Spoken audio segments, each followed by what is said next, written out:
Guardian तो आज ये बहुत बड़ा आकार प्रोग्राम होची बहुत सारा पिला पार्टिसिपेट करने सार मान भी साहाय्य करी बहुत खेल फंक्शन नाच गीत इत्यादि योगदान देउछन। तो एबे किछि दिन पूर्व मो पांडियन सार को गोटे रिक्वेस्ट फाइल करी एवं से एक्सेप्ट करके आम कॉलेज को 15 लाख टका देइछन्ती योगदान करछन्ती। तो ये बहुत अशेष धन्यवाद कि आम कॉलेज को एत बड़ साहाय्य कर। जय जगन्नाथ।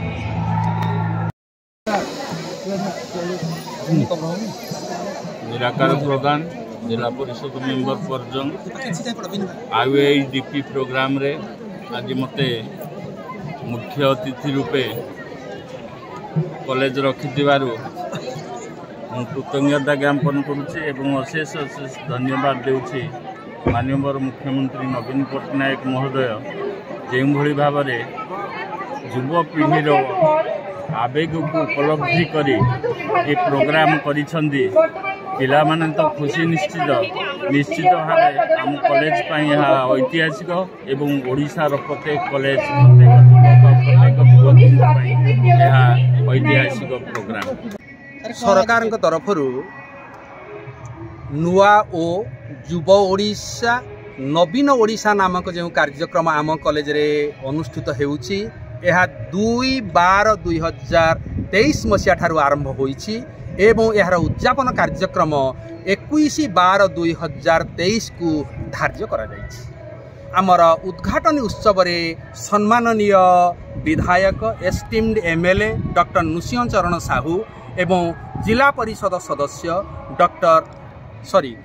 श्रीजुक्त निराकार प्रधान यह उद्घाटन करथिले।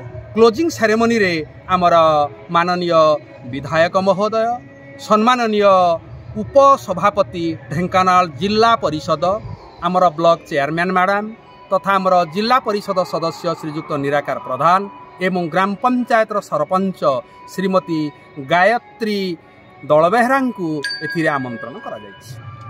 तेबे ये जो कार्यक्रम सरकार एक अभिनव प्रयास एथि निमंते मु आमर प्रिय मुख्यमंत्री निकट में कृतज्ञता ज्ञापन करुछि।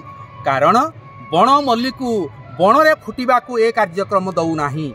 मल्ली फूल तार बास्ना जेभली चौदिग को महकिब लोकलोचन को आसीबो ए कार्यक्रम उद्देश्य। युव शक्ति जो माने कि आगामी देशर भविष्यत सेमानक प्रतिभार किमती विकास हेबो सेमानक मध्यरे लुक्कायित जो गुण गुड़िक रही ताहा किभली सर्वसाधारण परिचित हेबो ए कार्यक्रम ताहा उद्देश्य। यह मध्यरे 3 प्रकार कार्यक्रम रहुछि। आमर स्पोर्ट्स कंपिटिशन रहुछि जहाँ मध्यरे खेलकूद एवं एथलेटिक इवेंट रहुछि। यह माध्यम रही कल्चरल प्रोग्राम जहाँ मध्यरे नाच गीत आमर वाद्ययंत्र प्रतियोगिता तथा नाटक प्रतियोगिता रही।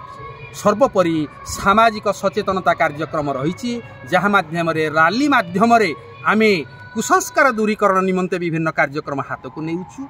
आगामी काली कॉलेज रे रखा जाइछि मेगा ब्लड डोनेशन कैंप एवं ए कार्यक्रमटी 21 तारिख रे सम्माननीय विधायक डॉक्टर नृसिंह चरण साहूंकर करकमल रे उद्यापित हेबो।